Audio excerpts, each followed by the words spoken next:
al podcast de Urbanitae, donde escucharás las noticias más relevantes del sector inmobiliario, toda la información sobre nuestros proyectos y las claves para invertir con seguridad.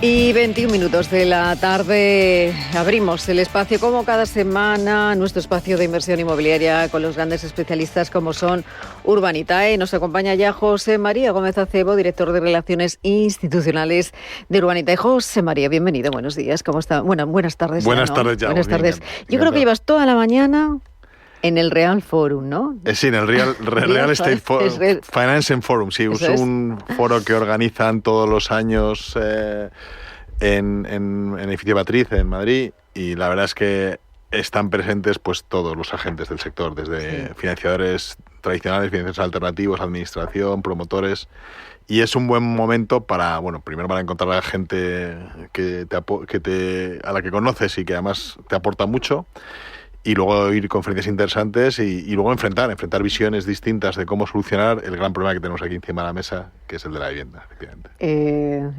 Decías que estábamos hablando hace un ratito, que estaba Carolina Roca, también estaban el ICO en una conversación interesante, ¿no?, sobre cómo tener esos fondos necesarios precisamente para poner esa vivienda en el mercado. No sé si es muy complicado, que se ha dicho allí.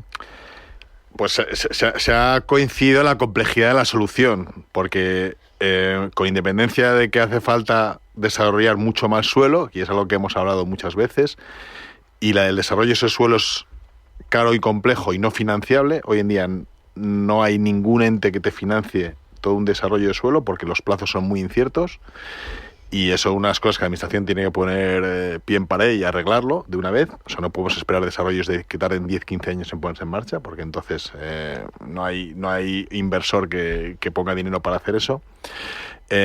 Y luego hay dinero que está movilizando la administración, pero que tiene que ser dinero movilizado de forma inteligente y con recursos para gestionar esas funciones. Hay muchas cosas que hacer. Se ha insistido mucho también en una obviedad, que es que los costes de construcción han subido en torno a un 40% en los últimos años, y hace que incluso eliminando el margen del suelo, eliminando el margen del promotor, los precios finales siguen estando fuera del alcance de mucho comprador. Cuando hablamos de vivienda asequible, pues el País Vasco ha apostado por una medida que es la subvención al arrendador, con el fin de que al arrendatario, con el fin de que pueda pagar esa renta, pero es que está costando más de lo que uno. Entonces, si uno dice, para un nivel de sueldo X, suponiendo que puede dedicar un esfuerzo del 50-60% a pagar renta, hoy con los sueldos medios, ese renta que debería teóricamente pagar una familia, no le da para pagar lo que cuesta construir esa vivienda. En términos, aunque sea arrendándola a una rentabilidad básica del 3-4%. Y mientras eso no se resuelva, la solución tiene un enfoque muy complicado.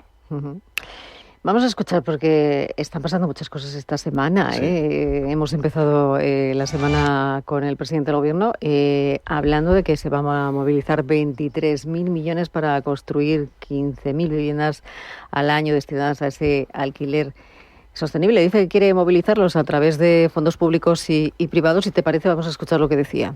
Tenemos que construir más viviendas, tenemos que construir más vivienda pública y asequible, y la falta de financiación, pues evidentemente no puede ser otro de los cuellos de botella que sufre el sector, que sufre la política de la vivienda, que nos impida conseguir la construcción de más vivienda. Por eso el Fondo España Crece lo que va a hacer es movilizar hasta 23.000 millones de euros en fondos públicos y privados para dinamizar la oferta de la vivienda, para avanzar decididamente en cerrar el déficit habitacional financiando, ese es nuestro objetivo, ese es nuestro propósito, la construcción de 15.000 viviendas al año. Bueno, estamos de acuerdo, yo creo, en una cosa, que la financiación no puede ser ese cuello de botella, eso es cierto, ¿no? Pero movilizar a través de fondos públicos y privados, ¿cómo se quiere movilizar 23.000 millones? ¿Se puede movilizar para construir esas 15.000 viviendas al año? En fondos públicos seguro que sí, al final el que tiene la llave de la caja puede movilizarlos, sí. Y de hecho el ICO tiene, hoy nos comentaban precisamente el Real Estate Forum, que tiene 3 objetivos en su desarrollo, que es vivienda, vivienda y vivienda. Eso es su foco absoluto. Por tanto, la administración puede. Ahora, hablar de movilizar recursos privados y decir lo primero, que es que no sean especulativos, alguien tendrá que explicarles a los operadores del sector qué es que no sea especulativo. Es decir, que estoy dispuesto a perder dinero por invertir aquí, pues que a lo mejor no lo hago. O qué condiciones me pones para que el riesgo que asumo con mi dinero, con mi capital, me compense el beneficio que voy a obtener. Al final, el dinero se mueve allí donde la relación riesgo-rentabilidad es menor, es mayor. Entonces, menos riesgo, más, si tienes poco riesgo, puedes adquirir menos rentabilidad y al revés. Entonces, si consideran especulativo, por decir, no quiero que saques mucha rentabilidad, por favor, minimízame el riesgo. Y hoy por hoy no hay medidas que te garanticen, primero, que el desarrollo del suelo, de esas promociones, no tenga que asumir ese riesgo el promotor, y los costes están más altos, los plazos son más largos, y luego incluso la explotación con inquilinos no te garantizan que haya gente que deje de pagar y que tú puedas fácilmente desocupar la vivienda y ponérsela a alguien que sí que pague, y mientras eso no se dé, pues el presidente lo llama especulativo, pero será la gente que te pide una prima de riesgo mayor para invertir en esa clase de activo. Lo que no habla el presidente es de plazos. No habla de plazos, habla en este mensaje de algo genérico, habla de que cada año se va a construir 15.000 viviendas, que está bien, pero sin ningún plazo. Sí, teniendo en cuenta que vamos a necesitar en torno a 200.000, pues 15.000 es una gota en un mar, y tenemos un stock pendiente de 600.000. Es decir, esto... Cuando yo creo que lo más desafortunado de su frase es decir que vamos a resolver definitivamente. Es que esto, olvidémoslo, esto no tiene una solución mágica, no hay una solución definitiva, hay que trabajar en muchos parámetros, puede ser incluso que tengamos que trabajar hasta revisar el código técnico de edificación y permitir construir más barato, porque lo que cuesta construir hoy en día no está en consonancia con lo que la gente gana y puede pagar por construir por comprar una vivienda. Entonces, hay tantas cosas que hacer que hablar de con esta medida arreglará definitivamente el problema de vivienda, me parece que es absurdo. Hablando de fiscalidad, decía, la falta de financiación también no puede ser, pero hablando de fiscalidad también es otro de los grandes problemas de los que hemos abordado y hablado muchísimas veces aquí, pero el Ejecutivo también decía que quiere reducir esas bonificaciones en la renta a los propietarios que suban el alquiler. ¿Esto es un incentivo apropiado en este momento? Yo creo que al final cualquier medida relacionada con la vivienda tiene que mirar solo a una dirección. Consigo que haya más oferta. Entonces, si tú reduces los beneficios fiscales del alquiler, el propietario de esa vivienda libremente puede decidir no alquilarla, o dedicarla al alquiler turístico, o dedicarla a otro fin. Entonces, la consecuencia es que no estás poniendo más vivienda en el mercado, sino menos. Con lo cual estás actuando en contra de tu criterio único que quería ser cómo consigo que haya más vivienda en el mercado. Ellos piensan que lo que estás haciendo es ganarle más dinero al propietario, pero no ese es el caso. El caso es que le tienes que hacer que le compense poner esa vivienda al mercado para, insisto, aumentar la oferta de vivienda y que haya más gente que pueda vivir en ella. Bueno, vamos a hablar también de proyectos. José María, decíamos la semana pasada no podíamos hablar de ninguno, pero esta semana sí. De hecho, es que se ha abierto y ya se ha cerrado. Se abría ayer a las 4 de la tarde y es un proyecto que ya se ha financiado. Está en Málaga, se llama, creo que es Cortijo Merino, en el sector Cortijo Merino. Y se ha cerrado 2.700.000 euros. Sí, fue rápido. Rápido. Sí, es un préstamo al 12% de interés, que es un poco superior a otros préstamos que hemos hecho, pero porque no vamos en este caso con garantía hipotecaria de primer rango, sino de segundo rango.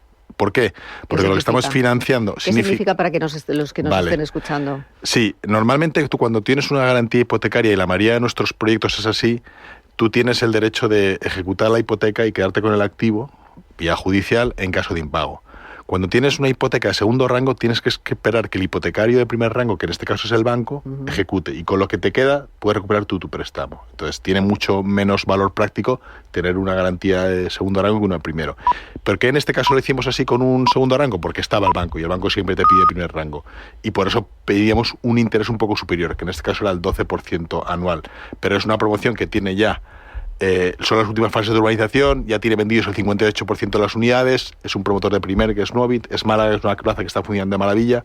Es decir, a ese mayor riesgo que suponía no tener la hipoteca de primer rango, se compensaba suficientemente a nuestro juicio con un alto nivel de preventas, un promotor de calidad y un proyecto que ya estaba en fase muy avanzada.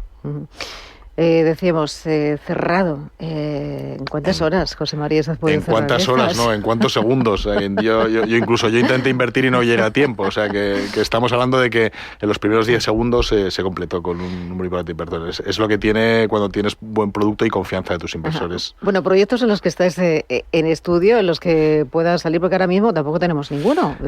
Es que se los quitan de las manos. Y siempre me preguntas, y intentamos no publicarlo porque, por ejemplo, este proyecto la semana pasada yo la conocía, pero teníamos pendiente todavía el permiso del Banco Santander para que nos autorizara en su caso a conseguir esa hipoteca de segundo rango, que es el Santander, que era el financiador principal de la operación, tenía que autorizarlo, y no lo anunciamos hasta que no llega. O sea, que ahí vamos a tener que recordar a la gente que esté pendiente de la web, que se dé de alta, porque nos llegará un correo anunciando los nuevos proyectos, porque saldrán solo cuando esté todo perfectamente atado y bien atado. No queremos asumir ningún riesgo.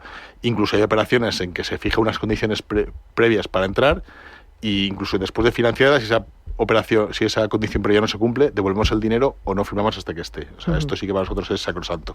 Oye, hay otra cosa que te quiero preguntar, porque en Urbanitae también ofreces la posibilidad de comprar inmuebles de manera directa. ¿No Exacto. choca esto con la idea de la diversificación? Bueno, depende de cada comprador. O sea, yo lo que al final cada inversor decide soberanamente qué quiere invertir. Y nosotros pensamos que tenemos mucha exposición y conocemos muy bien el sector inmobiliario, y que lo que la gente confía mucho es en nuestro criterio para identificar las oportunidades que sean buenas, saber que están en precio y ofrecerlas sin que haya vicios ocultos, servidumbres, cargas, etcétera, ¿no? Entonces, cuando nosotros nos hemos dirigido a nuestros inversores, les hemos preguntado si estaban interesados en esta clase de activo y nos han contestado afirmativamente, pues nos hemos creado un equipo especializado para ello y nos hemos puesto a buscar productos de inversión, normalmente para alquiler, o bien incluso a comercializar nuestros proyectos sobre plano. Es decir, oye, tengo una operación que voy a salir ahora mismo en Baqueira, que hay una oportunidad de comprar viviendas de una operación que vamos a desarrollar, hay mucha gente interesada, pues lo ofrecemos a nuestros inversores para que sean los primeros en comprar, y además siempre con un poquito de descuento respecto a lo que luego saldrá al mercado. Entre esos proyectos, entre esos inmuebles que yo puedo comprar de manera directa, hablabas tú, Baqueira, ¿qué más existe en ese portfolio? Pues existen bastantes promociones de obra nueva que hemos ido sacando, y luego nuestro equipo va también sacando viviendas de segunda mano. Normalmente son viviendas en las que ya hay un inquilino, o incluso sabemos cuándo vamos a sacar por alquiler, con lo cual se puede ofrecer como un producto de inversión donde el comprador ya sabe que va a tener unas rentas recurrentes mensuales para esa cantidad, con una rentabilidad que ya le calculamos. Incluso si hay que hacer una reforma del edificio, también le decimos cuánto se tiene que gastar la reforma y con quién puede hacerla. Intentamos facilitar la vida para que sea un producto de inversión financiera por encima de inmobiliaria, aunque luego tenga el subyacente inmobiliario, y al final a la gente le gusta tener un piso en propiedad cara a futuro, ¿no? ¿Es difícil vender de manera directa, José María? No es fácil, pero está lo que nosotros hacemos, la gente sabe lo que está comprando, pero se basa mucho en la confianza, y nosotros para ello lo que hemos montado es un equipo dedicado en exclusiva a esto, que sabe mucho, que lleva toda la vida operando en este sector y que tiene muy claro qué productos son los que son interesantes, que están bien de precio. O sea, cuando nosotros ofrecemos un producto es porque sabemos que está por debajo del comparable de mercado, con lo cual ya per se es una buena operación. Y a medida que la gente vaya conociendo cómo operamos, estamos seguros que atraerá más compradores y es una apuesta clarísima que tenemos este año hacia esa clase de activo. Bueno, pues tenemos que entrar, ¿no? Claro que sí. Hay que entrar ahí en Urbanitae. De momento ningún proyecto. Algunos en estudio que he visto, sí, alguno de plusvalía de euros para la semana que viene, pero es que hay que registrarse. Hay que registrarse para verlo, si no, no da tiempo a entrar. Sí. Y mientras tanto daremos un vistacito también a estos inmuebles que se pueden comprar, como decías, de manera directa. Pues muchísimas gracias. Gracias a ti. Gracias por acompañarnos una semana más. José María Gómez Acebo, director de Relaciones Institucionales en Urbanitae. Y volvemos, como siempre, la semana que viene, con más proyectos, ¿no? ¿Habrá alguno más? Ahora sí, a ver si puedo ya anunciarte alguno, de verdad. Venga, hasta luego, gracias.